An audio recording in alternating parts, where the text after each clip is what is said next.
यहाँ आपको अपडेट करेंगे। कराची की सियासत में बड़ी हलचल। एमकेएम पाकिस्तान के नाराज रहनुमा सियासी तौर पर मंजर आम पर आ गए। एमकेएम के रहनुमा आमिर खान और साबिक मेयर कराची वसीम अख्तर नाराज साबिक एमकेएम रहनुमाओं के घर पहुंच गए। आपको अपडेट कर रहे हैं कि ये कराची की सियासत में बड़ी हलचल रूनुमा हो चुकी है, जिससे हम आपको अपडेट कर रहे हैं। एमकेएम पाकिस्तान के रहनुमा और नाराज रहनुमा सियासी तौर पर मंजर आम पर आ गए हैं। एमकेएम के रहनुमा आमिर खान और साबिक मेयर कराची वसीम अख्तर नाराज साबिक एमकेएम रहनुमाओं के घर पहुंच गए।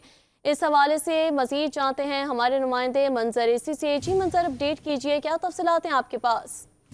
जी बिल्कुल नई पोजीशन पे आई है एमक्यूएम के साबिक रहनुमा जो एमक्यूएम और पीएसपी के मर्जर के बाद अलग हो गए थे, बल्कि लाताल्लुक हो गए थे। मेयर कराची साबिक वसीम अख्तर और आमिर खान, तो अब ये दोनों रहनुमा जो हैं ये एक साबिक एमपीए के घर मिले हैं और जराए बता रहे हैं कि इशरतुल लिबास से जो मुलाकात हुई थी आमिर खान की, ये उसी की एक कड़ी है जिसमें जो नाराज रहनुमा है जो एमक्यूएम के और पीएसपी पे नाराज होकर बाहर से सियासत से लाताल्लुक हो गए थे, वो दोबारा एंट्री दे रहे हैं। और हो सकता है कि इशरतुल लिबास की जो नई जमात के लिए ये सारा काम किया जा रहा हो और ये अब एक्टिव होना शुरू हो गए।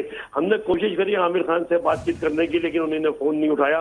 लेकिन हमारे जराए कंफर्म कर रहे हैं कि अब हलचल मच रही है और इशरतुल लिबास जो है वो मंजर आम में एक सियासी जमात के तौर पर आने वाले हैं। जी मंजर, अपडेट्स आप हमारे साथ शेयर कर रहे थे, शुक्रिया।